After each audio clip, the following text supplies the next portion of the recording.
दोस्तों, आप जो सुनने जा रहे हैं यह उनकी कहानी है, समय भी जिनका अधीन है। यह एक हकीकत है उस मंदिर की जहां मौत भी माथा टेकती है। यह है कालों के काल महाकाल। काल भी उनका क्या कर सकता है जो भक्त हो महाकाल का। कालों के काल महाकाल की महिमा भी अद्भुत है। देश के अलग अलग जगह पर शिव के 12 ज्योतिर्लिंग विराजमान हैं, जिनमें से एक है महाकालेश्वर। महाकालेश्वर का मंदिर उज्जैन में विराजमान है।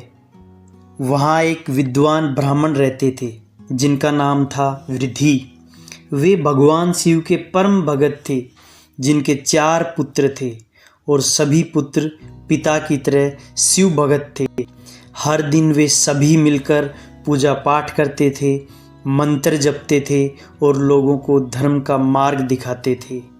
उसी समय एक अत्याचारी राक्षस था जिसका नाम था दुष्ण, जो ब्रह्मा जी से वरदान लिए हुए था, जिससे वह बहुत शक्तिशाली बन गया था। अपने घमंड में उसने उज्जैन पर हमला कर दिया। वह लोगों को सताने लगा, यज्ञवेदियों को नष्ट करने लगा और खासकर भगवान शिव के भक्तों को परेशान करता था। धीरे धीरे पूरे नगर में भय का माहौल छा गया। जब अत्याचार बहुत बढ़ गया था, तब ब्राह्मण और उनके सभी पुत्रों ने मिलकर भगवान शिव का स्मरण किया। वे बोले, हे महादेव, हमारी रक्षा कीजिए, हम आपके शरण में हैं। उनकी भक्ति इतनी सच्ची थी कि पूरा वातावरण ओम नमः शिवाय के मंत्रों से गूंज उठा। अचानक धरती कांपने लगी, आसमान में गर्जन होने लगी और तभी धरती फट गई और वहाँ से एक भयंकर दिव्य प्रकाश प्रकट हुआ। उस प्रकाश से भगवान शिव का महाकाल रूप प्रकट हुआ। उनकी आँखों में अग्नि थी, शरीर भस्म से ढका हुआ था और उनकी उपस्थिति में पूरा ब्रह्मांड कांप उठा। महाकाल ने बिना समय गवाए दुष्ण को ललकारा। दोनों के बीच भयंकर युद्ध हुआ।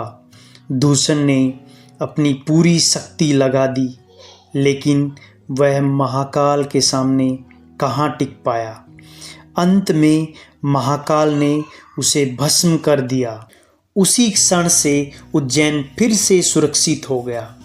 भक्तों ने भगवान की प्रार्थना की, हे प्रभु, आप यहीं विराजमान रहें ताकि हमेशा हमारी रक्षा होती रहे।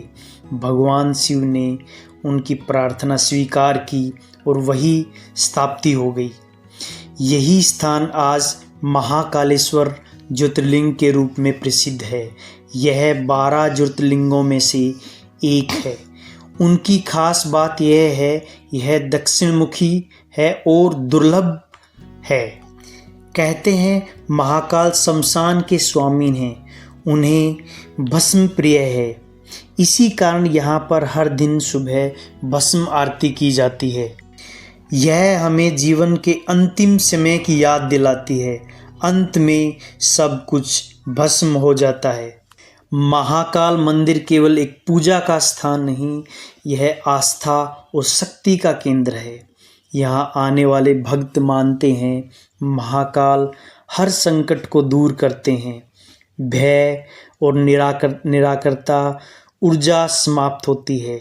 सच्चे मन से प्रार्थना करने से मनोकामना भी पूरी होती है।